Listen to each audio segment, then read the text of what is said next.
Hello दोस्तों। तो हम आज एक नया चैप्टर स्टार्ट कर रहे हैं, some basic concept of chemistry. इसमें बेसिकली हम पढ़ने वाले हैं मोल के बारे में भी पढ़ेंगे इसमें, और एम्पेरिकल फार्मूला, स्टोइचियोमेट्रिक कोएफिशिएंट, बहुत सारी चीज़ें पढ़ने वाले हैं। लेकिन जो मेन फोकस रहेगा हमारा मोल पे रहेगा। तो चलो हम स्टार्ट करते हैं। तो हेडिंग लगाते हैं। सबसे पहले हम समझेंगे मैटर क्या होता है।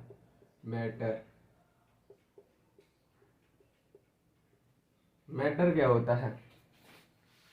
एक्चुअली मैटर कोई भी चीज़ हो, एनीथिंग जिसके पास मास हो और प्लस वो वॉल्यूम ऑक्यूपाई करे। जैसे कि मैं भी एक मैटर हूँ, और मतलब तुम्हारी किताबें वो भी एक मैटर है। तो मतलब अच्छा, तो मैटर हो गया, पेन पेंसिल कुछ भी ले लो मैटर में। अब नॉन मैटर क्या होता है? तो नॉन मैटर को समझने के लिए चलो मैं तुमको बताऊं, फीलिंग्स ये नॉन मैटर है। लव, तुम किसी से प्यार करते हो, उसका कोई अस्तित्व ही नहीं है। चलो मैटर की डेफिनेशन लिखते हैं। Matter, anything anything which has mass and occupy space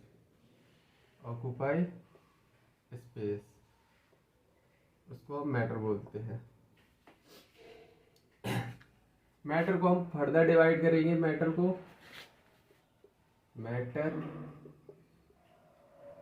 हम फर्दर डिवाइड करेंगे।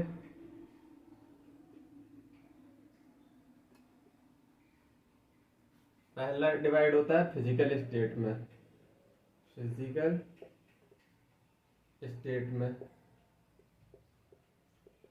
फिजिकल स्टेट में तीन, सॉलिड, लिक्विड, गैस में डिवाइड होगा। फिजिकल स्टेट में सॉलिड, लिक्विड,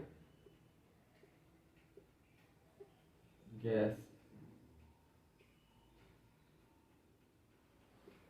इसका एक पूरा चैप्टर है सॉलिड स्टेट, लिक्विड का एक पूरा चैप्टर है सॉल्यूशन, और गैस का भी एक पूरा चैप्टर है गैसियस स्टेट। तो चलो फिजिकल स्टेट हमने मैं कर दिया। दूसरा केमिकल स्टेट, मैटर को फर्दर क्लासिफाई केमिकल स्टेट में। केमिकल स्टेट, केमिकल स्टेट में अभी ये फर्दर डिवाइड होता है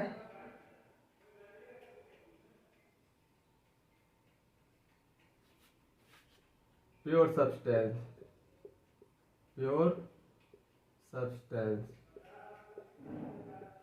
और किसमें? प्योर सब्सटेंस और मिक्सचर में। मिक्सचर फर्दर डिवाइड होगी। अब प्योर सब्सटेंस भी फर्दर डिवाइड होगा एलिमेंट और कंपाउंड में। अभी समझा रहा हूं। और मिक्सचर बेसिकली भी दो पार्ट्स में डिवाइड हो जाएगा। होमोजीनियस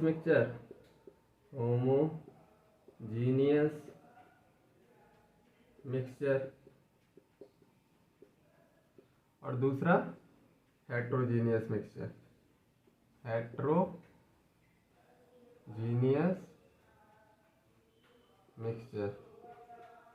अब समझते हैं हम इस टेबल को अच्छे से। केमिकल स्टेट प्योर सब्सटेंस और मिक्सचर में डिवाइड हुआ। तो प्योर सब्सटेंस में आप देखो एलिमेंट और कंपाउंड, इसको कैसे समझे हम? एलिमेंट और कंपाउंड, प्योर सब्सटेंस जैसे हम एलिमेंट को समझ रहे हैं, तो element basically same type of compound से बनता है। जैसे कि P4, ऑक्सीजन O2, ओजोन 3। जैसे P4, O2, ओजोन, मतलब सेम टाइप ऑफ एटम से बनता है। Same type of atom. और कंपाउंड बेसिकली कंपाउंड को समझने के लिए डिफरेंट टाइप ऑफ एलिमेंट से बनता है। जैसे कि है प्योर सब्सटेंस, जैसे कार्बन डाइऑक्साइड, H2O, ये डिफरेंट टाइप ऑफ कंपाउंड से बनता है। Different type of element. Different type of element.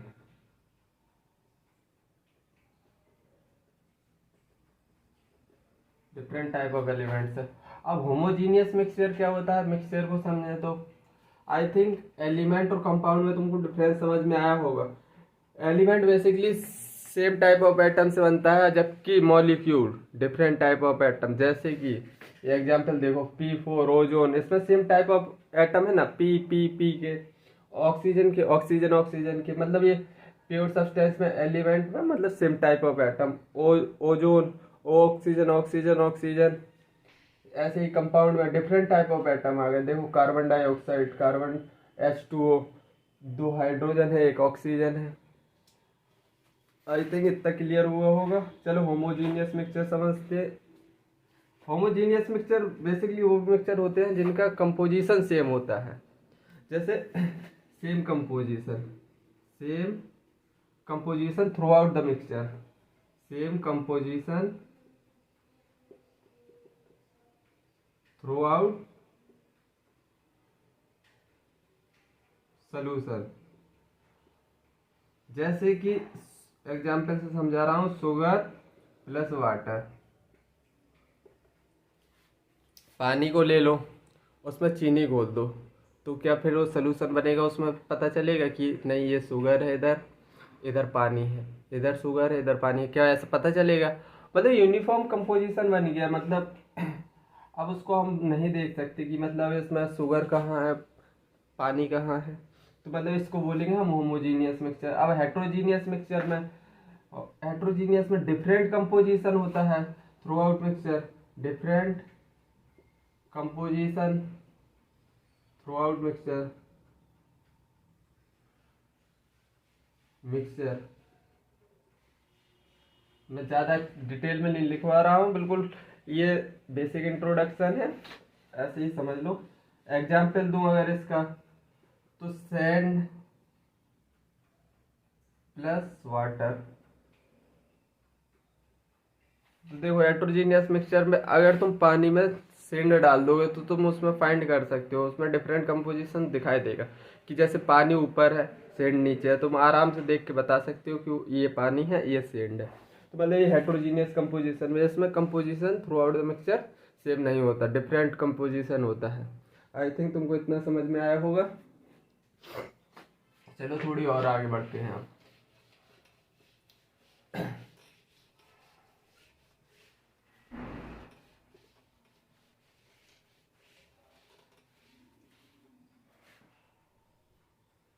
Question, identify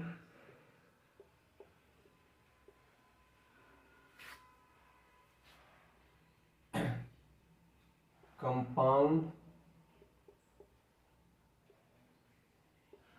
element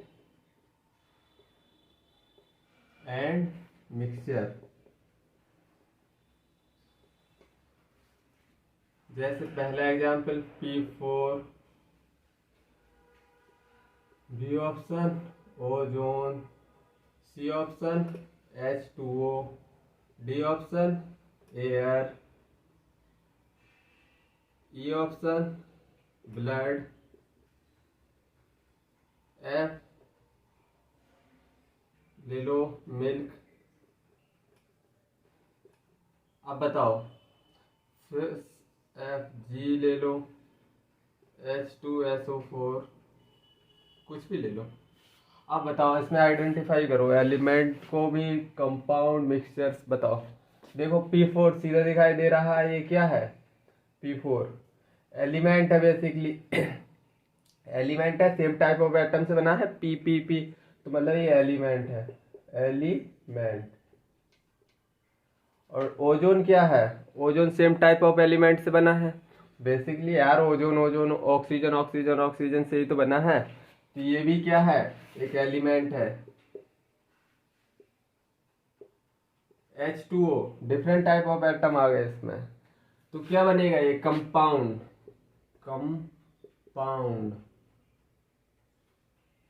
air क्या है? एयर में फिक्स्ड रेशियो की गैसेस प्रेजेंट होती हैं, ये मिक्सचर होता है पहली बात तो। इसमें डिफरेंट टाइप ऑफ गैस मिली होती हैं, लेकिन वो फिक्स्ड, उसमें मतलब फिक्स्ड रेशियो में मिली होती हैं होमोजीनियसली। क्या तुमको तुमको जैसे एयर, तुम्हारे चारों तरफ एयर है, क्या तुम बता सकते हो नहीं यार इधर तो नाइट्रोजन है, ये तो ऑक्सीजन घूम रही है इधर? नहीं बता सकते। तो मतलब ये होमोजीनियस मिक्सचर है, होमोजीनियस होमोजीनियस मिक्सचर है। ऐसी ब्लड, ब्लड क्या है? ब्लड बेसिकली हेट्रोजीनियस मिक्सचर है, इसको याद रख लेना, ब्लड और मिल्क। इसमें फैट ग्लोब्यूल्स पाए जाते हैं मिल्क में, इसलिए हेट्रोजीनियस मिक्सचर होता है। मतलब ये हेट्रोजीनियस मिक्सचर है। तुमको वैसे दिमाग में तुमको समझ नहीं आ रहा होगा, लेकिन ये हेट्रोजीनियस मिक्सचर है, इसको याद रख लेना, मिक्सचर। और मिल्क भी हेट्रोजीनियस मिक्सचर है, क्योंकि इसमें फैट ग्लोब्यूल्स पाए जाते हैं। जब तुम मट्ठा को मतलब दूध को तुम दही में बना के ऐसे मथते हो तो उसमें फैट निकल आते हैं, इमल्सन। हेट्रोजीनियस मिक्सचर है, हेट्रोजीनियस मिक्सचर। बेसिकली H2SO4 क्या है? एलिमेंट होता तो सेम टाइप ऑफ एटम से बना होता, लेकिन देखो इसमें एटम डिफरेंट टाइप्स के हैं, तो मतलब ये क्या है? बेसिकली ये कंपाउंड है, कंपाउंड, कंपाउंड, ये कंपाउंड है। आई थिंक इतना तुमको समझ आया होगा। तुम्हारी टेबल पूरी रिवाइज करवा दी मैंने। अब हम देखेंगे इफेक्ट ऑफ फिजिकल स्टेट। हम पढ़ने जा रहे हैं effect of physical state. Effect of physical state. Effect of physical state में सबसे पहले हम लेंगे मास ऑफ सब्सटेंस। सबसे पहला रहेगा mass of substance, mass of substance.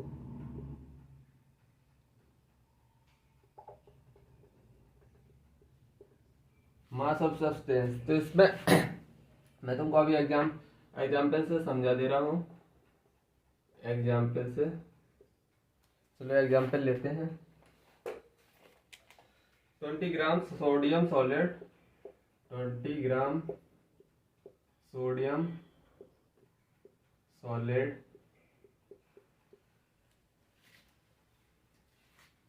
convert into vapor of sodium atom, convert into sodium gaseous atom, convert into vapor of sodium atom.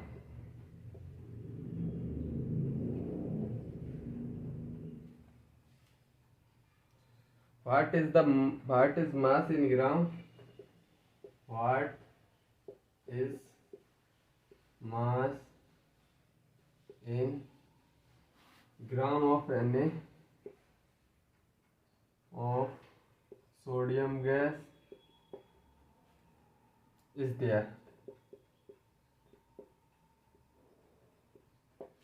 Suppose that sodium solid था, इसको हमने हीट दिया, sodium gas में बदल गया। इनिशियली ये कितना था? 20 ग्राम। तो ये पूछ रहा है कि जब इसको एक गैस में बन जाएगा तो क्या इसका मास चेंज होगा? 20 ग्राम इनिशियल था, बाद में भी ये 20 ही ग्राम रहेगा। Mass of substance does not affect the physical state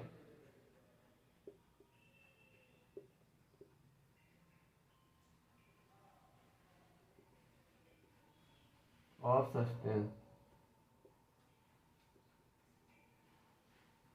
bus इतना समझना था तुमको कि जो पहले मास था वो बाद में भी मास उतना ही रहेगा। कि मतलब मास ऑफ सब्सटेंस का मतलब कोई भी फिजिकल स्टेट से मतलब नहीं होता। Does not affect the physical state mass of substance. अब चलो और आगे समझते हैं। मास ऑफ सब्सटेंस पढ़ लिया, अब पढ़ते हैं दूसरी, number of atom molecules moles. Number of atoms molecules moles. मैं आगे ये सब बता दूंगा। मोल्स ये अभी तो पढ़ना बाकी है, तो थोड़ी पेशेंस रखने की ज़रूरत है इधर। चलो एग्जाम्पल से इसको भी समझेंगे। एग्जाम्पल से 200 molecule of carbon dioxide gas present in a container,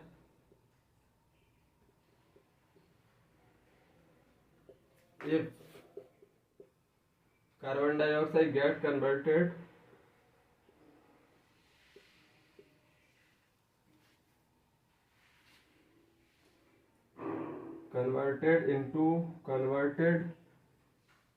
if container, if carbon dioxide gas converted in a liquid,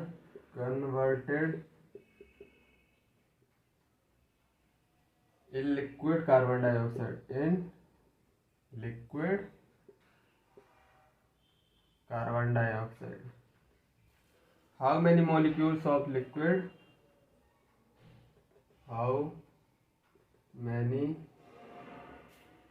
molecule of liquid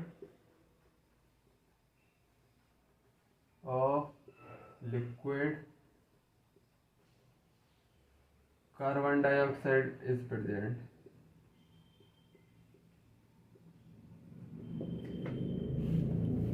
तो बेसिकली कार्बन डाइऑक्साइड गैस में था, अब वो कार्बन डाइऑक्साइड लिक्विड में बदल गया। अब मॉलिक्यूल पूछे हैं, how many molecule, initially 200 molecule थे। मॉलिक्यूल 200 ml, 200 मॉलिक्यूल, 200 मॉलिक्यूल थे। तो जब लिक्विड में कन्वर्ट होगा तो क्या 200 ही मॉलिक्यूल रहेंगे ना इसमें। 200 मॉलिक्यूल मतलब 200 मॉलिक्यूल मतलब physical state molecule moles physical state does not affect atoms molecules mole does not affect by change in physical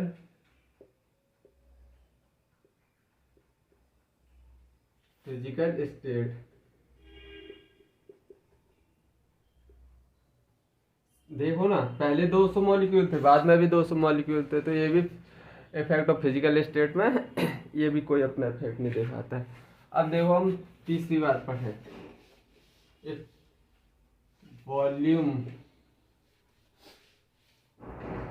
of substance, volume of substance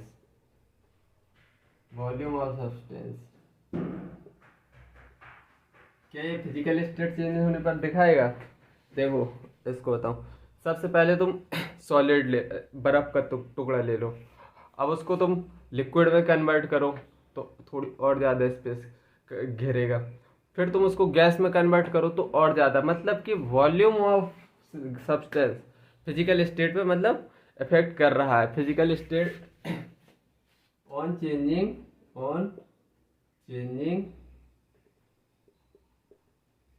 the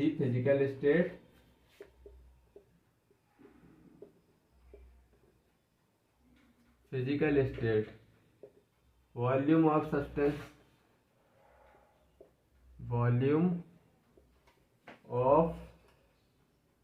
substance get change जैसे तुम पहले volume of solid ले लो, जैसे बर्फ का टुकड़ा, अब तुम उसको लिक्विड में कन्वर्ट करो, लिक्विड तो ये और ज़्यादा जगह ऑक्यूपाई करेगा, और फिर वॉल्यूम ऑफ लिक्विड से ज़्यादा होगा volume of gas.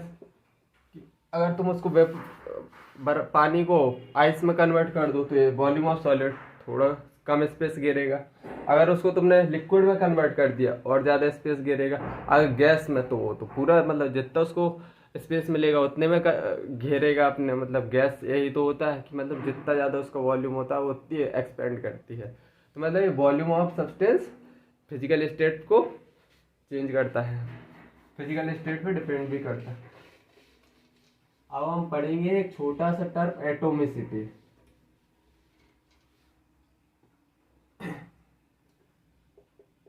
Atomicity, atomicity को अच्छे से पढ़ो। एटोमिसिटी मतलब इसमें कुछ एटम निकल के आ रहा है, मतलब एटम नाम का नामक स्पीशीज निकल के आ रही है। एटोमिसिटी बेसिकली क्या होता है? Total number of atom, total number of atom present in a molecule. समझा रहा हूं। जैसे कि क्वेश्चन ले लो, calculate number of oxygen atom in H2SO4। अब देखो H2SO4 में तुमको एटोमिसिटी बताना है किसकी? ऑक्सीजन की। तो ऑक्सीजन कितने एटम है? ऑक्सीजन के 4 एटम है, मतलब एटोमिसिटी कितनी हो गई? एटोमिसिटी कितनी हो गई ऑक्सीजन की? एटोमिसिटी ऑक्सीजन की कितनी हो गई? 4। ओवरऑल मॉलिक्यूल की हो जाएगी कितनी एटोमिसिटी? कितने एटम है? नहीं, टोटल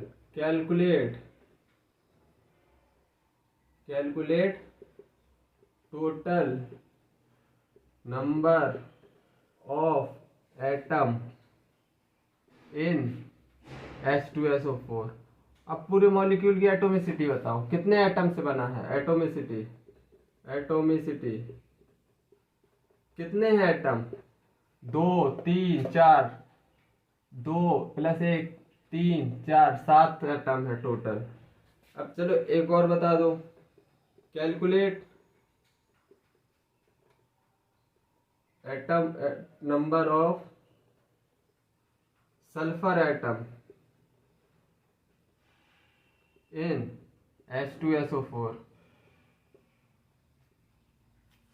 सल्फर के कितने एटम है H2SO4 में? एक। तो इसकी एटोमिसिटी कितनी होगी? एटोमिसिटी कितनी होगी? 1।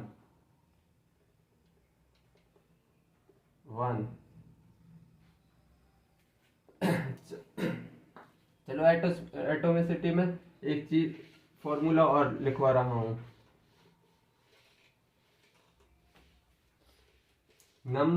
एक फॉर्मूला लिखो, नंबर ऑफ एक्स एटम बराबर atomicity into number of molecule. ये फॉर्मूला लिख लो। देखो इस फॉर्मूले को मैं समझा दे रहा हूं एक क्वेश्चन के थ्रू। Question, how many carbon atom are there? How many carbon atom are there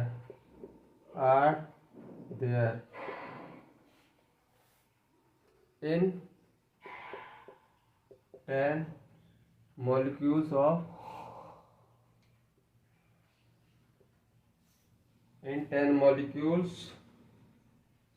of C6H12O6। How many carbon atom पूछ रहा है, और 10 मॉलिक्यूल ऑफ ग्लूकोज में। तो एटोमिसिटी ऑफ कार्बन कितनी है? Carbon total how many carbon atom पूछ रहा है। सबसे पहले एक मॉलिक्यूल में देखो, in one molecule atomicity of carbon, atomicity of carbon कितनी है? 6 है। भैया 6 तो कार्बन है इसमें, 6 C6H12O6 कार्बन में 6 एटम है। तो एक मॉलिक्यूल ऑफ में एटोमिसिटी देखेंगे ग्लूकोज में तो कितनी आएगी? 6 आ गई। अब पूछा कितने के लिए है? There are in 10 molecules, 10 molecule के लिए पूछा है, 10 मॉलिक्यूल्स के लिए। तो मैंने क्या बताया था? एटोमिसिटी नंबर ऑफ मॉलिक्यूल्स बता दो। तो मतलब इसमें सिंपली क्या करना है, 10 मॉलिक्यूल के लिए पूछा है, 6 इंटू 10 कर दो, नंबर ऑफ एटम्स।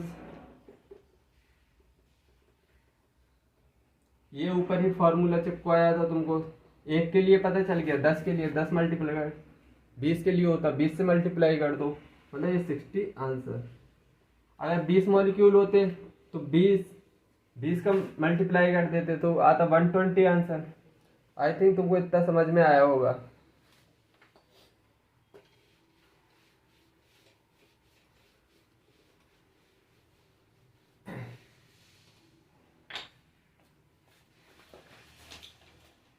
अब हम पढ़ेंगे थोड़ी, अब घुस रहे हैं चैप्टर में। अभी तक तो जितना था बेसिक इंट्रोडक्शन था, अब थोड़ी दिमाग खोल के रखना। अब हम पढ़ने जा रहे हैं रिप्रेजेंटेशन ऑफ एलिमेंट। तो रिप्रेजेंटेशन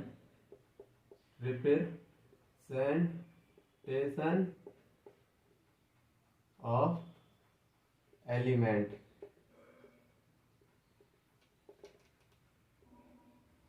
क्या बोला है ये? Suppose that x is z। इससे पहले ही बता दे रहा हूँ, ये क्वेश्चन मतलब ये टॉपिक समझाने से पहले, नीट 2020 में इससे क्वेश्चन आया है और ये पूरी केमिस्ट्री में यूज होने वाला है, इसलिए तुमको पढ़ लो। तो ये क्या, x क्या है? एलिमेंट है, एलिमेंट। ये क्या है? Atomic mass, atomic mass. एक और एटॉमिक मास या मास नंबर भी बोल सकते हैं, मास नंबर। जेड, जेड को क्या सिंपली रिप्रेजेंट करता है? Atomic number, atomic number. अब जैसे देखो तुमको एग्जाम्पल दूं,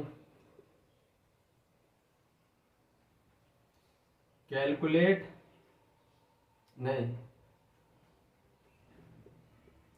1224, इसमें बताओ तुम, ए बताओ, जेड बताओ।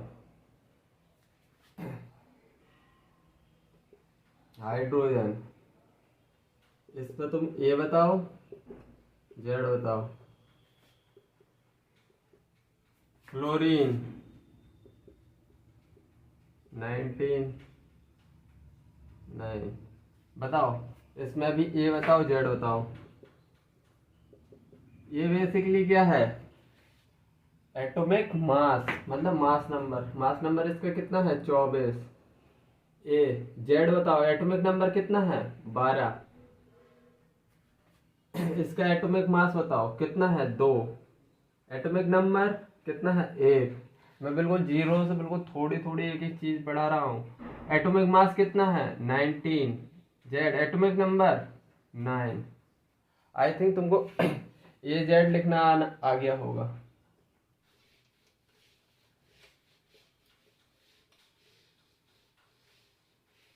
अब मैं लिखवा रहा हूं for neutral atom, for neutral atom, for neutral atom. Z क्या होता है? Atomic number. एटॉमिक नंबर ये होता है number of proton, number of proton, number of proton के बराबर, या फिर number of electron, number of electron Tron. तो बेसिकली जेड क्या होता है, नंबर ऑफ इलेक्ट्रॉन, ये भी बराबर होता है नंबर ऑफ प्रोटॉन के। ये तुमको याद रख लेना है। न्यूट्रल एटम में जो एटॉमिक नंबर होता है वो नंबर ऑफ इलेक्ट्रॉन या हो बोल सकते हो उसको, उसको नंबर ऑफ प्रोटॉन भी बोल सकते हो। और फिर ए क्या होता है, ये होता है number of proton plus number of electron. Basically A क्या होता है, number of proton plus number of electron. A इसको क्या बोलते हैं, एटॉमिक मास या मास नंबर, इसको दोनों चीज बोल सकते हैं। और एनपी, नंबर ऑफ प्रोटॉन को क्या मैं जेड बोल सकता हूं, अभी मैंने ऊपर पढ़ा है। नंबर ऑफ प्रोटॉन को क्या मैं एटॉमिक नंबर बोल सकता हूं, बोल सकता हूं। तो एक फॉर्मूला ये हो गया, एक फॉर्मूला ये हो गया। अब मैं नंबर ऑफ प्रोटॉन को जेड लिखने वाला हूं, क्योंकि नंबर ऑफ एटॉमिक नंबर को हम नंबर ऑफ इलेक्ट्रॉन, जितना एटॉमिक नंबर होता है उतना ही नंबर ऑफ इलेक्ट्रॉन भी या नंबर ऑफ प्रोटॉन भी होता है। तो नंबर ऑफ प्रोटॉन की जगह मैं जेड लिख दे रहा हूँ, प्लस नंबर ऑफ न्यूट्रॉन है इधर, number of neutron, sorry number of neutron, Z plus number of neutron. तो नंबर ऑफ न्यूट्रॉन कितना निकल के आएगा, ए माइनस जेड।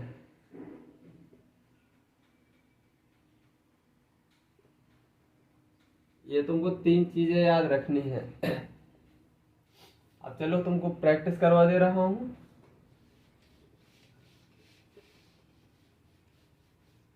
देखो एग्जाम्पल, फ्लोरीन 99। अब इसमें तुम ए बताओ, जेड बताओ, नंबर ऑफ इलेक्ट्रॉन बताओ, नंबर ऑफ प्रोटॉन बताओ, नंबर ऑफ न्यूट्रॉन बताओ। दूसरा एग्जाम्पल, सोडियम 2311। इसमें क्या बताओ तुम, ए बताओ, जेड बताओ, नंबर ऑफ इलेक्ट्रॉन बताओ, नंबर ऑफ प्रोटॉन बताओ, नंबर ऑफ न्यूट्रॉन भी बताओ। तो बिल्कुल मैं बेसिक से फिर से ले जा रहा हूँ। अब ए क्या है, बेसिकली ये क्या होता है, एटॉमिक मास या मास नंबर। तो ऊपर वाला होता है मतलब कि 19। और एटॉमिक जेड क्या होता है, एटॉमिक नंबर कितना है, 9। और number of neutron, number of electron कितने होते हैं, एटॉमिक नंबर के बराबर। एटॉमिक नंबर क्या है इसमें, जेड, तो 9। नंबर ऑफ प्रोटॉन क्या है, न्यूट्रल मॉलिक्यूल है, तो नंबर ऑफ प्रोटॉन किसके बराबर बताया था मैंने अभी, एटॉमिक नंबर के number of electron, number of proton, मतलब ये एटॉमिक नंबर के बराबर होते हैं, तो 9। और नंबर ऑफ न्यूट्रॉन क्या बताया था मैंने, ए माइनस जेड। तो ए कितना गिवन है, 19, और जेड कितना है, एटॉमिक नंबर 9, तो कितना आ गया, 10। अब इसमें तुम फिर से बताओ, इसमें बताओ ए कितना है, 23। एटॉमिक मास, एटॉमिक नंबर कितना आ रहा है, 11। नंबर ऑफ इलेक्ट्रॉन किसके बराबर होते हैं ना, number of electron atomic number के बराबर होते हैं, मतलब कि 11। नंबर ऑफ प्रोटॉन किसके बराबर होते हैं, एटॉमिक नंबर के बराबर, तो मतलब ये 11 आ गया। नंबर ऑफ न्यूट्रॉन क्या होता है, ए माइनस जेड। ए कितना है, 23, जेड कितना है, 11, तो निकल के कितना आ गया, 12। ये नंबर ऑफ न्यूट्रॉन निकल आए। आई थिंक इतना तुमको समझ में आ गया होगा।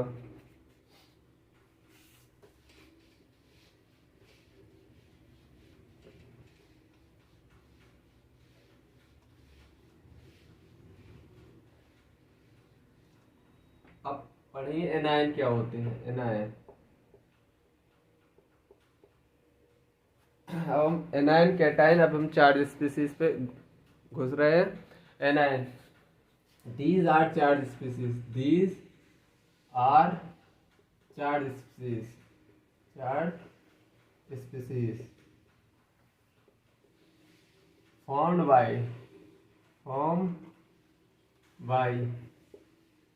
anion है gain of electron, gain of electron, these are charged species formed by gain of electron। जैसे एग्जाम्पल, क्लोरीन प्लस 1 इलेक्ट्रॉन, तो क्या बनेगा, क्या बनेगा, Cl माइनस, इसको क्या बोलेंगे, anion. Oxygen plus 2 electron, O2 minus 2, तो ये क्या है, एनायन है। अब कैटायन क्या होता है, तो एनायन आई थिंक तुमको समझ में आ गया होगा। ये मतलब gain of electron, electron gain करते हैं तो इस पर इनमें माइनस चार्ज आता है।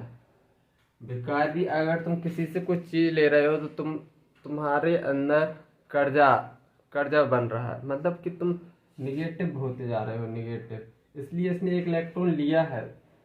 अगर लिया है तो निगेटिव में साइन रहेगा इधर। आई थिंक तुमको कर्जे से याद रखना है कि कर्जे में आदमी क्या माइनस में ही तो होता है, मतलब इसने एक इलेक्ट्रॉन ले लिया तो ये कर्जे में चला गया, इसलिए इसमें नेगेटिव चार्ज। एनायन, अब कैटायन समझेंगे। Cation, these are charged species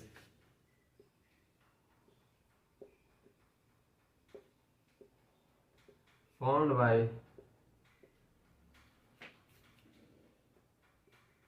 loss of electron, इसमें इलेक्ट्रॉन का लॉस हो रहा है। एग्जाम्पल, सोडियम एटम था, ये बदल गया सोडियम प्लस में, जैसे ही इसने एक इलेक्ट्रॉन लूज किया।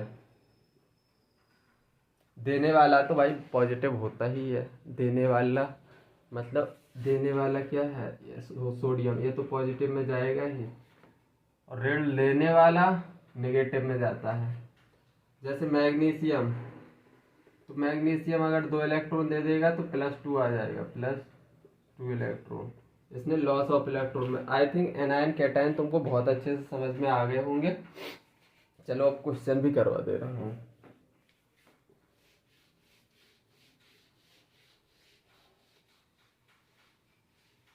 एनायन कैटायन समझ लिए हैं। एग्जाम्पल, ऑक्सीजन 16 - 2, इसमें बताओ A Z number of proton, number of electron plus number of neutron. अब दूसरा एग्जाम्पल भी लेंगे आप सोडियम का, सोडियम प्लस 23 11, इसमें भी बताओ ए बताओ, जेड बताओ, नंबर ऑफ प्रोटॉन बताओ, नंबर ऑफ इलेक्ट्रॉन बताओ, नंबर ऑफ न्यूट्रॉन बताओ। चलो स्टार्ट हो जाओ। तो जैसे ये क्या है, ए एटॉमिक मास ऑक्सीजन कितना है 16, जेड एटॉमिक नंबर कितना है नीचे वाला 8, नंबर ऑफ प्रोटॉन किसके बराबर होते हैं, number of proton neutral species में, लेकिन अब इधर है चार्ज, लेकिन नंबर ऑफ प्रोटॉन पे कोई फर्क नहीं पड़ता। नंबर ऑफ प्रोटॉन मतलब जितना ही एटॉमिक नंबर है उतना ही नंबर ऑफ प्रोटॉन होता है। तुमने अभी एनायन कैटायन बना के देखे, उसमें क्या चीज चेंज हो रही है, उसमें अभी कैटायन एनायन बनाए हैं, उसमें सिर्फ इलेक्ट्रॉन चेंज हो रहे हैं। तुमने देखा हो gain of electron, loss of electron, और इधर अगर जैसे -2 का चार्ज लगा है तो मतलब इसमें क्या हुआ है, गेन ऑफ इलेक्ट्रॉन, इसने लिए हैं 2 इलेक्ट्रॉन, गेन ऑफ इलेक्ट्रॉन, तो इनिशियली इलेक्ट्रॉन कितने थे, तो 8 इलेक्ट्रॉन थे इसके पास, इसने 2 इलेक्ट्रॉन और ले लिए। अगर 2 इलेक्ट्रॉन और ले लिए तो कितने हो जाएंगे, 10। ये चार्ज स्पीसीज है। और नंबर ऑफ न्यूट्रॉन निकालना है ए माइनस जेड से। नंबर ऑफ इलेक्ट्रॉन में बस आयन में तुम ध्यान रखना, अगर इसने इलेक्ट्रॉन लिए हैं माइनस चार्ज है तो इधर प्लस कर देना, ए माइनस जेड। अब एटॉमिक नंबर ऑफ न्यूट्रॉन, ए कितना है 16, जेड कितना है 8, तो निकल के कितना आया 8। अब दूसरा एग्जांपल देख लो, ए क्या है, ए कितना गिवन है, एटॉमिक मास 23, और एटॉमिक नंबर इसमें कितना गिवन है 11। नंबर ऑफ प्रोटॉन कितने रहेंगे, एटॉमिक नंबर के बराबर, एटॉमिक नंबर के बराबर 11। लेकिन अब ये number of electron, charge species है, चार्ज में गेन और लॉस होता है इलेक्ट्रॉन का। तो इनिशियली इलेक्ट्रॉन इसमें कितने थे 11, जितने ही अगर न्यूट्रल स्पीसीज होती जितना ही एटॉमिक नंबर होता उतने ही नंबर ऑफ प्रोटॉन होते, उतने ही नंबर ऑफ इलेक्ट्रॉन होते। लेकिन अब इसने क्या कर दिया है, एक इलेक्ट्रॉन लूज कर दिया है, लूज कर दिया है इसलिए पॉजिटिव चार्ज आया, तो -1 कर दो, तो फाइनली नंबर ऑफ इलेक्ट्रॉन कितने निकल के आए 10। Number of neutron A minus Z, A कितना है 23, जेड कितना है 11, निकल के कितना आया 12। आई थिंक इतना तुमको समझ में आ गया होगा। अब चलो, जिसका हमको था इंतजार वो घड़ी आ गई। अब हमने इतना पढ़ा है तो सर क्या ये आता है, तो देख लो लाइव एग्जाम्पल दिखा रहा। नीट 2020 का एक क्वेश्चन है, the number of proton, neutrons and electrons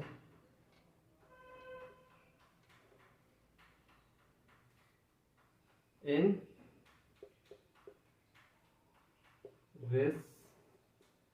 respectively are x 175 71, A option 71 104 71, B option 104 71 71, C option 71 71 104, D option 175 104 71। किसमें आया क्वेश्चन है ये, नीट 2020 में। कैसा क्वेश्चन था, नंबर ऑफ प्रोटॉन पीछे है, नंबर ऑफ प्रोटॉन किसके बराबर होते हैं एटॉमिक नंबर के, मतलब कितने हो गए 71। और number of neutron, number of neutron को क्या बोला था मैंने, ए माइनस जेड से निकालो। ए कितना है इसमें देखो, ए 175 है और जेड कितना है 71, एटॉमिक नंबर 71 है, मतलब कितना निकल के आया 40104। नंबर ऑफ प्रोटॉन निकाल लिए, नंबर ऑफ न्यूट्रॉन निकाल लिए, अब क्या बचा है नंबर ऑफ इलेक्ट्रॉन।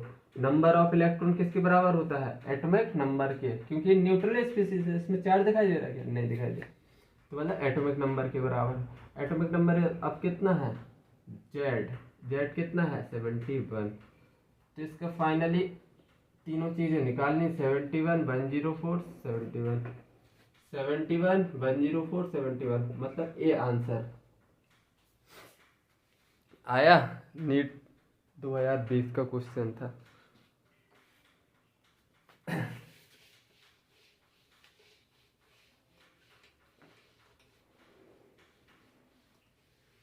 अब हम पढ़ ले रहे हैं Dalton's atomic theory.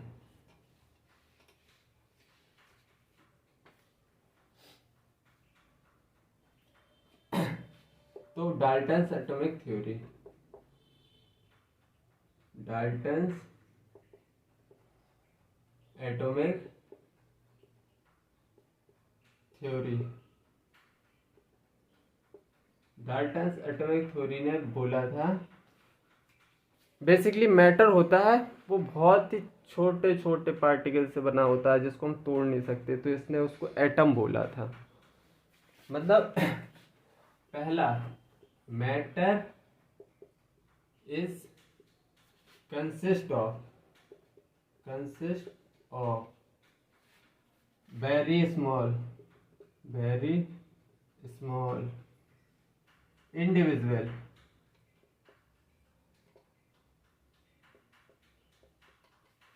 particle called atom, जिसको एटम बोला था डाल्टन भैया ने। मतलब कि मैटर सबसे छोटी यूनिट से बना होता है, वो होता है, उसको बोलते हैं हम एटम। उसको हम फर्दर डिवाइड नहीं कर सकते, डाल्टन भैया ने बोला था ये। दूसरा, all the atoms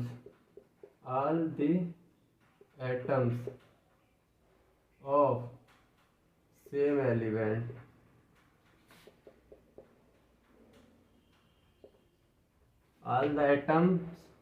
same element have same characteristics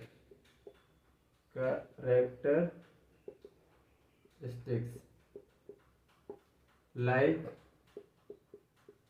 size, weight and color etc. इसने बोला था कि अगर हम कोई पर्टिकुलर एलिमेंट लेंगे, सपोज दैट हमने P4 ले लिया, तो इसने P4 किससे बना है? P से। तो मतलब इसने क्या बोला था, all the atoms of same element have same characteristic like size, weight, colour. मतलब इसका भी जो कलर होगा वो ही इसका होगा, यही थर्ड फास्फोरस का होगा, ये फोर्थ फास्फोरस का होगा। जितना वेट इसका होगा उतना ही वेट दूसरे का भी, तीसरे का भी एंड सो ऑन। जो कलर फास्फोरस ये शो करेगा वही ये करेगा, क्योंकि सेम टाइप ऑफ एलिमेंट से बना है। दूसरा स्टेटमेंट, तीसरा स्टेटमेंट क्या बोला था? Third statement, all atoms of different element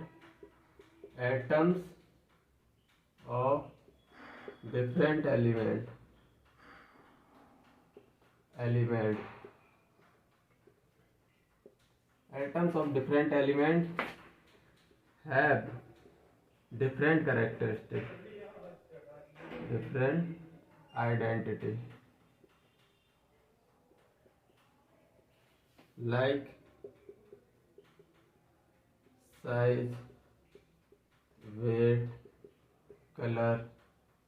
जैसे तुम देखो, एटम्स ऑफ डिफरेंट एलिमेंट, हमने ऑक्सीजन ले लिया, इधर ले लिया P4, तो ये बोल रहा है atoms of different element have different identity. मतलब ऑक्सीजन का और फास्फोरस को अगर देखेंगे तो ऑक्सीजन का अलग वेट होगा, फास्फोरस का कुछ अलग वेट होगा, ऑक्सीजन का कुछ अलग कलर आएगा, इसका कुछ अलग कलर आएगा।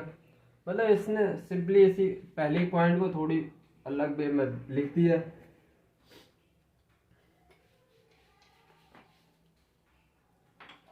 Fourth, atoms can neither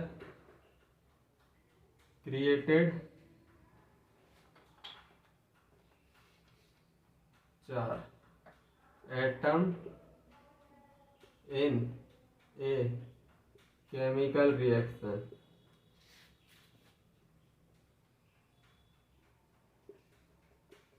neither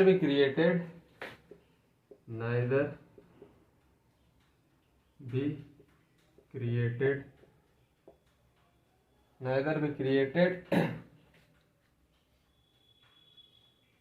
nor destroyed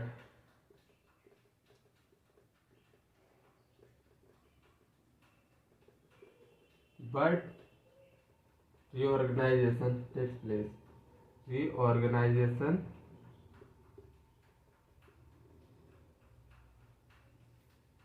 place. अब इसका पॉइंट मतलब समझो। मतलब इसने बोला था atoms in a chemical reaction neither, कोई भी खत्म नहीं होता, कोई बनता नहीं है, बस ये रीअरेंज करते हैं खुद को। जैसे NaHCl ले लो, HCl प्लस वाटर ले लो, HCl प्लस बेस KOH ले लो, तो अब क्या बनेगा? KCl plus H2O। मतलब इसमें एटम कोई डिस्ट्रॉय नहीं हुआ है, बस खुद को रीअरेंज कर लिया है उनने। जैसे H के साथ पहले Cl था, अब K के साथ Cl है। पहले OH K के साथ था, अब H के पास है H2O। मतलब कि ये कोई इधर कहीं दिख रहा है कि कोई एटम गायब हो गया, कुछ भी हो गया, बस ये खुद ने अपने आप को रीअरेंज कर लिया है। तो चलो अब एक और पॉइंट लिखवाने के लिए मुझे क्या पड़, छठवां पॉइंट ऊपर लिखवा दूं। छठा point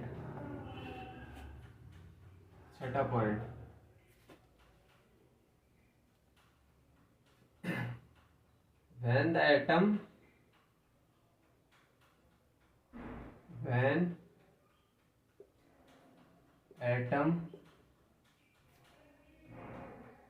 of same different element combine तो वगैरह element combine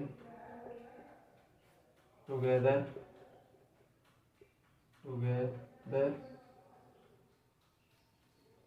combine together के बाद क्या लिखा? to form compound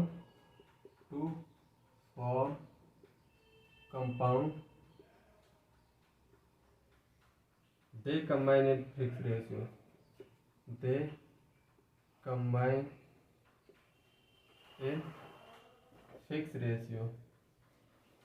fixed ratio। चलिए ये पॉइंट मिटा दे रहा हूँ, ये लिख गए होंगे, लिख लेना। When atom in same or different element combine together to form combine, they combine in a fixed ratio। मतलब इसका कहने का मतलब क्या था? जैसे कार्बन प्लस ऑक्सीजन बने हैं, कार्बन डाइऑक्साइड बनना है, कार्बन डाइऑक्साइड, तो मतलब इनका जो रेशियो रहेगा 1:2 का रहेगा। जैसे H2O तो हाइड्रोजन 2 रहेंगे, ऑक्सीजन 1 रहेंगे। तो बस इसका सिंपली यही मतलब था, एक पॉइंट, इसका और कुछ नहीं। और जैसे अगर तुम ये बदल दे रहे हो, जैसे इनकी एक फिक्स रेशियो है, अगर तुम फिक्स रेशियो को बदल रहे हो तो मतलब डिफरेंट कंपाउंड बनेंगे। जैसे NO, अब तुम रेशियो बदल रहे हो NO2 तो डिफरेंट कंपाउंड बन गया। अब N2O5, मतलब इनका रेशियो चेंज कर रहे हो तो मतलब ये कंपाउंड भी बदल जाएंगे। ये डाल्टन भैया ने थोड़ी सी बातें बोली थी। चलो आज का लेक्चर इधर ही समाप्त करते हैं। आज के लिए इतना ही, जब तक के लिए बाय।